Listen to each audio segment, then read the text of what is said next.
Operation epic fury के 100 घंटे पूरे हो चुके हैं। अमेरिकी सेंट्रल कमांड ने इस बात के बारे में जानकारी दी, पोस्ट जारी किया कि 100 घंटे ऑपरेशन एपिक फ्यूरी के पूरे हो चुके हैं। अमेरिकी सेंट्रल कमांड की तरफ से पोस्ट जारी किया गया। बता दें कि जो ऑपरेशन एपिक फ्यूरी है वो अमेरिका की तरफ से चलाया जा रहा है, यानी कि ईरान पर अटैक और ईरान के सुप्रीम लीडर का खात्मा। एपिक फ्यूरी के 100 घंटे पूरे, जानकारी अमेरिकी सेंट्रल कमांड की तरफ से दी गई। Our military in the Middle East is undertaking an unprecedented operation to eliminate Iran's ability to threaten Americans, as they've been doing for nearly half a century. We are also sinking the Iranian Navy, the entire Navy. We didn't start this war, but under President Trump, we are finishing it.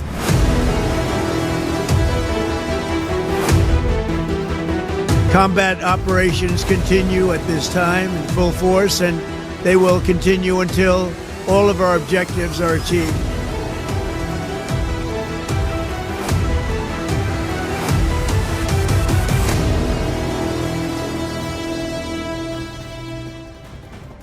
और Tehran पर बढ़ते हमलों में middle east की जंग को नए मोड़ पर लाकर खड़ा कर दिया। देखिए, अमेरिका और इजराइल के पहले फेज में ईरान की कमांड स्ट्रक्चर निशाने पर है, जबकि नेतन्याहू इसे सीमित और निर्णायक कार्रवाई बता रहे हैं और ट्रंप इसे आत्मरक्षा। लेकिन कुर्द फैक्टर और तुर्की की संभावित एंट्री इस संघर्ष को क्षेत्रीय युद्ध में बदल सकती है।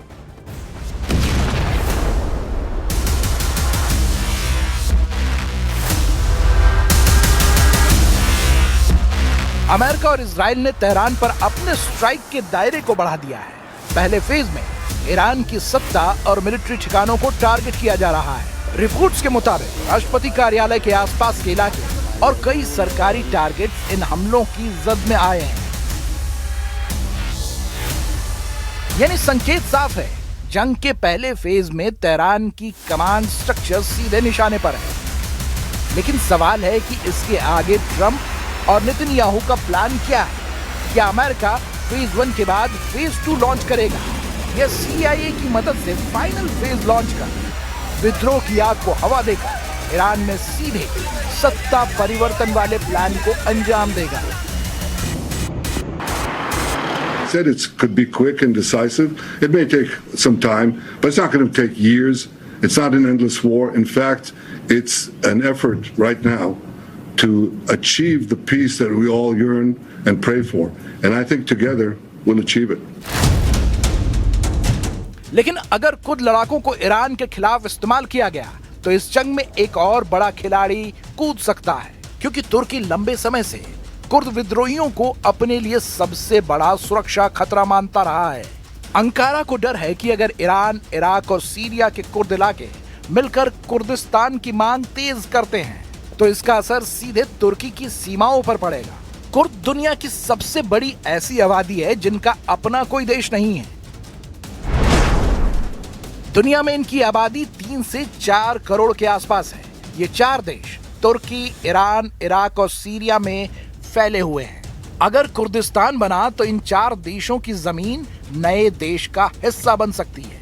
सबसे ज्यादा नुकसान तुर्की को हो सकता है, क्योंकि तुर्की के करीब 15 से 20% इलाकों में कुर्द आबादी रहती है। इराक में तो कुर्द पहले से ही अपनी अघोषित सरकार चला रहे हैं। ईरान में इनकी आबादी 7 से 10% इलाके में रहती है। यानी अगर कुर्दिस्तान बनता है तो मिडिल ईस्ट का एक बड़ा नया देश होगा और 4 मौजूदा देशों से अपनी जमीन छिन सकती है। अगर ऐसा हुआ तो मिडिल ईस्ट की ये जंग सिर्फ अमेरिका इराक की लड़ाई नहीं रहेगी, बल्कि पूरे इलाके को एक बड़े संघर्ष में धकेल सकती है। उधर ट्रंप ने ईरान पर अटैक के पीछे अलग ही थ्योरी बताई है। We were having negotiations with these lunatics, and it was my opinion that they were going to attack first. They were going to attack. If we didn't do it, they were going to attack first. I felt strongly about that. लेकिन सवाल है कि क्या ये हमला सिर्फ आत्मरक्षा के नाम पर किया गया ऑपरेशन है या फिर इसके पीछे मिडिल ईस्ट की पूरी रणनीति बदलने की तैयारी है?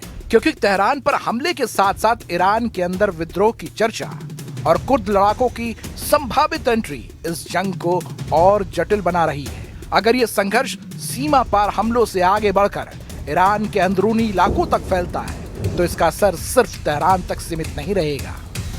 मिडिल ईस्ट की ये जंग अब सिर्फ मिसाइलों की नहीं रही, ये लड़ाई सत्ता, सीमा और पूरे इलाके के पॉलिटिकल नक्शे को बदलने की भी हो सकती है। और अगर कुर्द, तुर्की और दूसरे खिलाड़ी संघर्ष में कूद पड़े तो ये टकराव एक नए इलाके के युद्ध में बदल सकता है।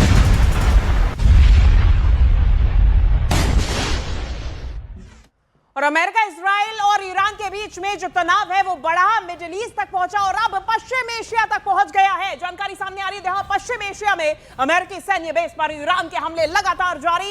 इराक की राजधानी बगदाद में इंटरनेशनल एयरपोर्ट के पास एक बार फिर से ड्रोन हमला किया गया। ईरान के लगातार ड्रोन हमले जारी और ऐसे में देखिए बगदाद में इंटरनेशनल एयरपोर्ट पर एयरपोर्ट को लगातार ईरान निशाना बना रहा। बगदाद में अमेरिकी बेस पर ईरान का निशाना देखा गया और ड्रोन अटैक किया गया। पश्चिम एशिया में अमेरिकी सैन्य बेस पर ईरान के लगातार हमले जारी। इराक की राजधानी बगदाद में इंटरनेशनल एयरपोर्ट के पास एक बार फिर से ड्रोन गिराए जाने की खबर सामने आई। जानकारी के मुताबिक 2 ड्रोन्स डाउन किए गए, लेकिन इन हमलों से किसी तरह की जान माल के नुकसान की जानकारी सामने नहीं आई। दरअसल बगदाद एयरपोर्ट के अंदर एक मिलिट्री बेस है जहां पर अमेरिका डिप्लोमेटिक फैसिलिटी मौजूद है।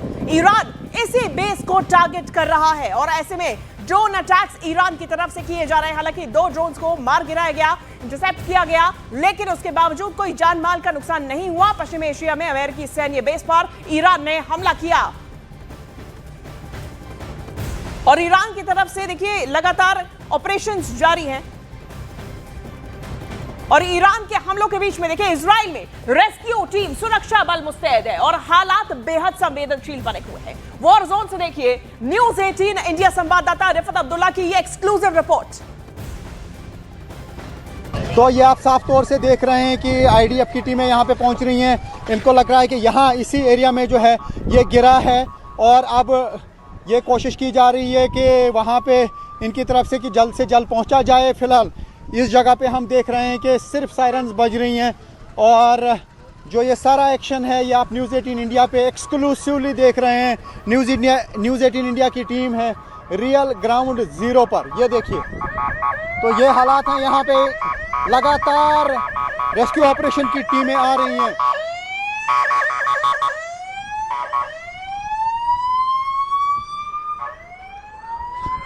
तो ये देखिए रियल ग्राउंड ज़ीरो की कवरेज, जहां पे है एक्शन वहां पे है न्यूज़ 18 इंडिया की टीम।